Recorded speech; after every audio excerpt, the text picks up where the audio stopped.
बंदूक तुम्हारी, लट तुम्हारे, सीना हमारा तन होगा। ये प्रण है गांधीवादियों का कि संघर्ष ना हमारा कम होगा। कान खोलकर सुन लो रे संगियो, अब तो नित दिन रण होगा। सबसे बड़ी बात यह है कि हिंदुस्तान आज दो भागों में डिवाइड हो चुका है। एक नफरत की, बिल्कुल आज एक नफरत की राजनीति है जिसको ख़त्म करने के लिए राहुल गांधी जी पैदल पद यात्रा कर रहे हैं। उनका मकसद ये है कि भारत को जोड़ना, जो आज भारत को नफरत और प्यार में विभाजित किया हुआ है उसको एक समूह में, ग्रुप में डिवाइड करके जो भाजपा राजनीति कर रही है उसको एक करने का वक्त आ चुका है और ये कांग्रेस पार्टी बिल्कुल करके मानेगी। मोदी सरकार हमारे देश में लगातार नफरत की पुजारी बन के बैठी हुई है। अरे गोडसे के तुम नतमस्तक होते हो, गोडसेवादी लोग हो तुम लोग, गांधी की विचारधारा को कुचलने का काम कर रहे हो। आज एक गांधी बनने के लिए युग लगता है और गोडसे बनने के लिए मात्र 10 सेकंड लगते हैं। बंदूक निकालो, गोली चलाओ बन के गोडसे। अरे गांधी बनने के लिए उम्र निकल जाती है। आज गांधी जी के सिद्धांतों पे अगर आप चलोगे तो आपको फूल भी मिलेगा, आपको ताली भी मिलेगी। आप गोडसे के सिद्धांतों पे चलोगे तो आपको गाली मिलेगी, आपको गोली मिलेगी। आज दिल्ली के तिहाड़ जेल में हजारों गोडसे, आज मेरी बात समझ लें, दिल्ली के तिहाड़ जेल में हजारों गोडसे बंद पड़े हैं। आज उनके परिवार सड़कों पर रुल रहे हैं। बीजेपी के हिंदू वो हैं जो गोडसेवादी हैं, जो बच्चों को आरएसएस में भेजते हैं, तलवारें लहराते हैं, आज देश को डिवाइड करते हैं। पर आज अगर देश के एक्चुअली हिंदू हैं तो वो यहाँ उपस्थित हिंदू हैं। भाजपा के हिंदू सिर्फ और सिर्फ नफरत का विकास करते हैं और नफरत के पुजारी हैं। इन गोडसेवादियों को अगर कोई जवाब दे सकता है तो वो सिर्फ कांग्रेस पार्टी दे सकती है, जो सड़क पे उतर करके इन गोडसेवादियों का विरोध कर रही है और लगातार आवाज को बुलंद कर रही है। इनको तस्वीर पे जब गांधी जी करेंसी के रूप में नजर आते हैं तो इनकी छाती पे सांप लौटते हैं। जब इनको देश के अंदर शांति नजर आती है तो इनकी छाती पे सांप लौटते हैं। पर आज मैं आपको यह बात बता दूं कि ये गांधी के सिद्धांतों का कत्ल नहीं कर सकते। आज विदेशों में गोडसे की पूजा नहीं होती, गोडसे को नहीं माना जाता। आज आप विदेशों में जाओगे तो आपको वहाँ के सरकारी महकमों में, वहाँ की आपको ऑडिटोरियम में गांधी और नेहरू जी की तस्वीर लगी हुई नजर आएगी, गोडसे की नजर नहीं आएगी। गोडसे अगर कहीं नजर आएगा तो वो तिहाड़ जेलों में नजर आता है। आज गली गली में, कोचे कूचे में, हर गली में 4 आपको आरएसएस के बंदे दिख जाएंगे जो समाज को बांटने का काम करते हैं, नफरत को बांटने का काम करते हैं, धर्मों को बांटने का काम करते हैं। सब्जी खरीदने वालों में भी धर्म ढूंढते हैं, सब्जी बेचने वालों में भी धर्म ढूंढते हैं। सबसे बड़ी बात यह है कि हिंदुस्तान आज दो भागों में डिवाइड हो चुका है।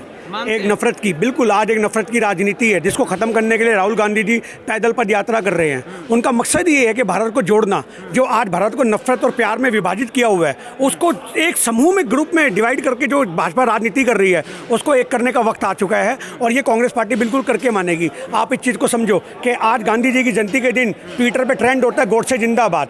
जिस 28 साल के युवक ने एक 70 साल के बुढ़े आदमी को गोली मार दी, बुजुर्ग आदमी की सीने में गोलियां दाग दी, उस आदमी को ये एक मानते कि मर्द, हमारी नज़र में गोडसे से बड़ा नामर्द कोई नहीं था। और आज संघियों ने जो एक देश के अंदर गोडसे के पुतले को एक हवा देने का काम किया है, उन्हीं अंधभक्तों से मैं कहना चाहता हूं कि तुम्हारी ही पार्टी के प्रमुख आज जाकर के गांधी जी की समाधि के आगे नतमस्तक होते हैं। गांधी जी वो शख्सियत थे जिनके आगे अंग्रेजों ने भी सर झुकाया है और ये काले अंग्रेज भी आज सर झुका रहे हैं। गांधी जी कोई छोटी हस्ती नहीं है। गांधी जी देश के अंदर शांति का एक नाम है। गांधी जी देश की पहचान है। शांति प्रिय देश में अगर कोई अहिंसा का नाम लेता है तो उस हिंसा के साथ गांधी जी को जोड़ा जाता है। अगर हिंसा के साथ कोई नाम लेता है तो उसमें आरएसएस को जोड़ा जाता है। आज ये गंदी राजनीति जो है इसको खत्म करने के लिए कांग्रेस पार्टी ने दलित और अल्पसंख्यकों को एक साथ कराया है कि आज समूहों में जो डिवाइड किया जा रहा है, आज ये कहते हैं कि हम दलितों का सम्मान करेंगे। अरे आप दलितों के मंदिर तोड़ते हो, आप दलितों की बच्चियों पे जब बलात्कार होते हो तो आप उनके साथ खड़े नहीं होते हो। तो आज ये भाजपा की जो गंदी राजनीति है उसको उजागर करने का हमारा काम है। ये विकास सिर्फ और सिर्फ अडानी अंबानी का, व्यापारियों का, ये विकास सिर्फ और सिर्फ बिजनेसमैनों का, ये विकास सिर्फ अंधभक्तों का, ये विकास सिर्फ नफरत का। अगर किसी चीज़ की मोदी सरकार में हार हुई है तो वो प्यार की हार हुई है। आज मोदी सरकार हमारे देश में लगातार नफरत की पुजारी बन के बैठी हुई है। अरे गोडसे के तुम नतमस्तक होते हो, गोडसेवादी लोग हो तुम लोग, गांधी की विचारधारा को कुचलने का काम कर रहे हो। आज एक गांधी बनने के लिए युग लगता है और गोडसे बनने के लिए मात्र 10 सेकंड लगते हैं। बंदूक निकालो, गोली चलाओ बन के गोडसे। अरे गांधी बनने के लिए उम्र निकल जाती है। आज गांधी जी के सिद्धांतों पे अगर आप चलोगे तो आपको फूल भी मिलेगा, आपको ताली भी मिलेगी। आप गोडसे के सिद्धांतों पे चलोगे तो आपको गाली मिलेगी, आपको गोली मिलेगी। आज दिल्ली के तिहाड़ जेल में हजारों गोडसे, आज मेरी बात समझ लें, दिल्ली के तिहाड़ जेल में हजारों गोडसे बंद पड़े हैं। आज उनके परिवार सड़कों पर रुल रहे हैं। गोडसे बनने पे देश का भला नहीं होता, गांधी बनने पे देश का भला होता है। राष्ट्रवादी लोग हैं ये राष्ट्रवादी लोग नहीं, राष्ट्रद्रोही लोग हैं।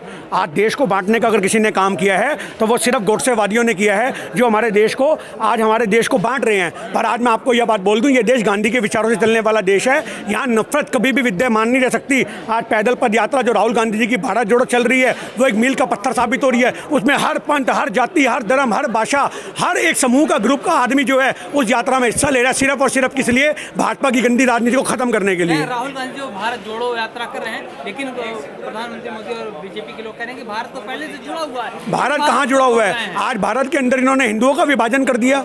आज ये कहते हैं कि देश के अंदर हिंदुओं को एक करना है। आज सही माने में हिंदू दो भागों में डिवाइड हो चुकी हैं, एक बीजेपी के हिंदू और आज देश के हिंदू। बीजेपी के हिंदू वो हैं जो गोडसेवादी हैं, जो बच्चों को आरएसएस में भेजते हैं, तलवारें लहराते हैं, आज देश को डिवाइड करते हैं। पर आज अगर देश के एक्चुअली हिंदू हैं तो वो यहाँ उपस्थित हिंदू हैं जो देश के अंदर भाईचारे की बात करते हैं, प्यार की बात करते हैं, सिख धर्म, मुस्लिम, हर एक धर्म को साथ लेके चलते हैं, वो देश के असली हिंदू हैं। भाजपा के हिंदू सिर्फ और सिर्फ नफरत का विकास करते हैं और नफरत के पुजारी हैं। इन गोडसेवादियों को अगर कोई जवाब दे सकता है तो वो सिर्फ कांग्रेस पार्टी दे सकती है, जो सड़क पे उतर करके इन गोडसेवादियों का विरोध कर रही है और लगातार आवाज को बुलंद कर रही है। देश के महात्मा जो है वो मोहन भागवत है, महात्मा। ये आपको मैं बता दूं, ये जानकर ट्रेंड किया गया।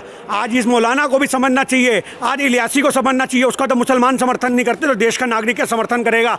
आज ये नैरेटिव सेट किया गया, पहले गोडसे की पूजा करवाई गई इन्होंने, अब उसके बाद राष्ट्रपिता का नाम बदलने के लिए। क्यों? क्योंकि जानते हैं ये लोग कि इनको तस्वीर पे जब गांधी जी करेंसी के रूप में नजर आते हैं तो इनकी छाती पे सांप लौटते हैं, जब इनको देश के अंदर शांति नजर आती है तो इनकी छाती पे सांप लौटते हैं। पर आज मैं आपको ये बात बता दूं कि ये गांधी के सिद्धांतों का कत्ल नहीं कर सकते। आज विदेशों में गोडसे की पूजा नहीं होती, गोडसे को नहीं माना जाता। आज आप विदेशों में जाओगे तो आपको वहाँ के सरकारी महकमों में, वहाँ की आपको ऑडिटोरियम में गांधी और नेहरू जी की तस्वीर लगी हुई नजर आएगी, गोडसे की नजर नहीं आएगी।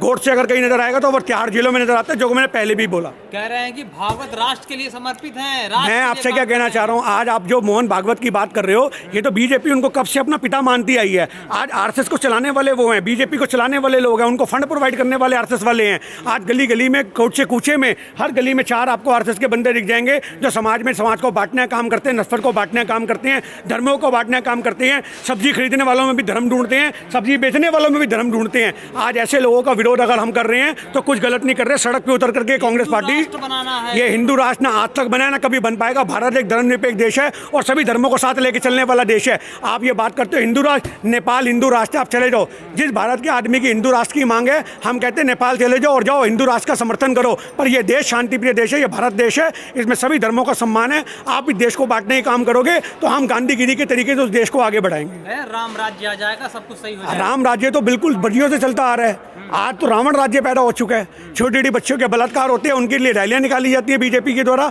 अंकिता भंडारी का उत्तराखंड में जिन्होंने बुरा हाल करा, आप ये देखिए बीजेपी वाले, हमें समझ में नहीं आता हर बलात्कार के पीछे बीजेपी का नेता कैसे मिल जाता है, हर किसी की हत्या के पीछे बीजेपी वाला कैसे मिल जाता है। किसानों को गाड़ी कुचलती है, थार कुचलती है, तो उसमें कौन? बीजेपी के नेता। किसी बहन बेटी का बलात्कार होता है, उसमें कौन? बीजेपी के नेता। देश में आतंकवादी संगठनों को साथ समर्थन करने वाले कौन? बीजेपी के नेता। अभी आरएसएस का बम पकड़ाते हुए पकड़ा गया, आपने देखा होगा, बम बनाते हुए आरएसएस के बंदे पकड़े गए हैं। तो ये देश के अंदर जो नफरत की राजनीति हो रही है उसका एक ही तोड़ है और वो है भारत जोड़ो यात्रा। राहुल गांधी जी, एक मैं आपको बता दूं, ये 33 इंच की छाती लेकर के, मेरी बात सुन लेना, मैं आपको जवाब दे रहा हूँ, 33 इंच की छाती वाला आदमी जान जान के फुला के भी 36 इंच नहीं कर पाता और मीडिया उसको 56 इंच कहती है। अगर वो 33 इंच वाला 56 इंच है तो अगर देश के अंदर सही मायने में कोई राष्ट्रीय नेता 156 इंच की छाती वाला है तो वो राहुल गांधी जी हैं, जिनके पैरों में छाले पड़ गए। मेरी बात को याद रखिएगा, जिनके पैरों में छाले पड़ के घुटने की समस्या से पीड़ित हैं, पर वो ये कहते हैं कि जब मैं किसी बच्चे की मुस्कान देखता हूं तो मेरी दर्द छूमिल हो जाती है। आज देश को जोड़ने के लिए अपने दर्दों को, आज अपने दर्दों को छुपा करके आज देश को जोड़ने का काम अगर कोई कर रहा है तो वो हमारे राष्ट्रीय नेता राहुल गांधी जी कर रहे हैं। लग रही है खाकी में आग क्यों लगा रहे हैं? मेरी बात सुनिए, आज खाकी में आग तो बरसों से चलती आ रही है। 1925 से जब ये आरएसएस का संगठन बना, आप जानते हो आरएसएस वालों ने खाकी क्यों पहनी, इन्होंने टोपी क्यों पहनी? ये आरएसएस वाले अंग्रेजों के दलाल थे। ये अंग्रेजी सेना को देखते थे कि अंग्रेजी सेना किस प्रकार से कच्छे पहन के हिंदुस्तान में विराजमान है। इन्होंने वहीं से अपनी ड्रेस बनाई और वो ड्रेस कोड लेकर के हिंदुस्तान की गलियों में निकल पड़े। आज सही महीने में खाकी में आग तो 1925 से लगती आई है और जाने कब तक इनकी सुलगती रहेगी। जब तक हिंदुस्तान में हम जैसा कांग्रेस का एक भी कार्यकर्ता जिंदा है, आप याद रखिएगा, इन खाकी के अंदर आग लगाने का काम और इनको कल्पाने का उस काम को ही करेगा तो कांग्रेस का कार्यकर्ता। देशों में हाथ है, मजबूत हाथ देश है। आज हमारा देश इतने कमजोर नेतृत्व में किसी को कहने की जरूरत नहीं। आज बहन बेटी को न्याय नहीं मिलता, आज किसानों को न्याय नहीं मिलता, आज दलितों को न्याय नहीं मिलता। अल्पसंख्यकों के साथ तुम बुरा करते हो, तुम हो किसके सगे? तुम सिर्फ व्यापारियों के सगे हो। नीरव मोदी, विजय माल्या जैसे भगोड़ों के सगे हो, जिनसे कमीशन खा के, दलाली खा के उनको देश विदेशों में बाहर भगा देते हो। ये आपको समझना पड़ेगा। आपको पता है नीरव मोदी ने क्या खुलासा किया है कि मेरे से 498 करोड़ रुपए की भाजपा के नेताओं ने, मंत्रियों ने रिश्वत ली है। अगर मैंने एक पैसा लेके भागा हूं देश देश का, तो मैंने पैसे की हिस्सेदारी भाजपा के मंत्रियों को दी है। क्यों नहीं नीरव मोदी को अब तक इंग्लैंड से पकड़ा गया? हर चुनाव के वक्त बोला जाता है नीरव मोदी कल आ रहा है, नीरव मोदी परसों आ रहा है, सिर्फ देश के लोगों को लॉलीपॉप पकड़ाई जाती है और नीरव मोदी ना कभी आएगा ना कभी आएगा। उसका रीज़न यही है क्योंकि उसको भगाने वाले थे। अरे आप एक बात बताओ, आप एक दारू की पेटी लेकर के एक बॉर्डर पार करके दिखा दो और ये देश पार करके निकल जाते हैं। किसकी वजह से? सिर्फ सरकारों के मिली भगत से जाता है क्या? बिल्कुल भगाया जाता है, क्योंकि इनको पता है अगर ये यहाँ रहेंगे तो हमारे भी खुलासे होंगे, हमारा भी तोड़ खत्म नहीं होगा।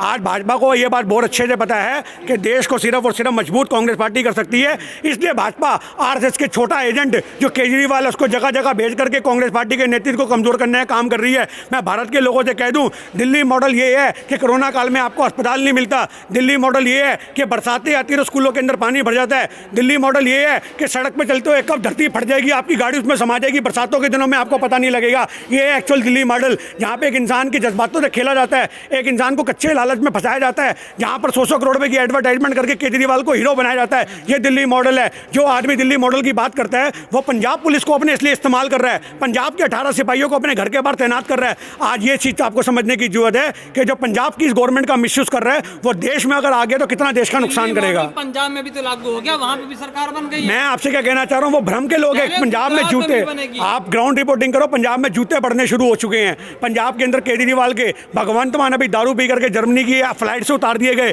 पंजाब में इनके पुतले फूके गए हैं, इसके मुंह पे काला लगा करके गधे पे बिठा बिठा के इसके पुतले को निकाला गया। आप बात कर रहे हो, सिर्फ फर्क है नेशनल मीडिया छुपाती है। आप लोग ग्राउंड रिपोर्टिंग करो पंजाब में जा जाके, आपको पिंड के अंदर मूसे वाले के समर्थक सिर्फ अगर कुछ बोलते हैं तो एक बोलते हैं कि हमारे मूसे वाले को मरवाने वाला अगर कोई है तो वो केजरीवाल का भगवंत मान है। क्यों? क्योंकि सिक्योरिटी को तुमने हटाने के बाद उसको सार्वजनिक कर दिया, तुमने फेसबुक पे डाल दिया कि हमने उसकी सिक्योरिटी हटा दी सिद्धू मूसे वाले की। आज सिद्धू मूसे वाले के कत्ल के पीछे भी अगर किसी का हाथ है तो सिर्फ और सिर्फ आम आदमी पार्टी और पंजाब के नेतृत्व का हाथ है। जिस तरीके से आपने कहा कि अगर कहीं भी बलात्कार होता है तो बीजेपी के नेता होते हैं, प्रधानमंत्री कह रहे हैं हम नारी का सम्मान करते हैं। नारी का सम्मान में तो ये हथनी के सम्मान में तो पूरी पंडली उतर आई थी। आज नारी का जब चीरहरण होता है तो ये दुर्योधन के साथ, दुशासन के साथ मिलकर के कोने में खड़े हो जाते हैं। ये औरत की साड़ी उतारने वाले लोग औरत के पल्लू को सीधा नहीं कर सकते, याद रखिएगा ये बात आप। और अंत में मैं अपनी बात को ये कहना चाहता हूँ कि बहुत सह लिया, चुप रह लिया, अब तो साथी रण होगा। बहुत सह लिया, चुप रह लिया, अब तो साथी रण होगा। बंदूक तुम्हारी, लट तुम्हारे, सीना हमारा तन होगा। बरसात की बूंद नहीं गिरकर जो थम जाएंगे, बरसात की बूंद नहीं गिरकर जो थम जाएंगे। आजाद है पंछी हम, डाल डाल पर नजर आएंगे। अब तो साथी हर दिन रण होगा।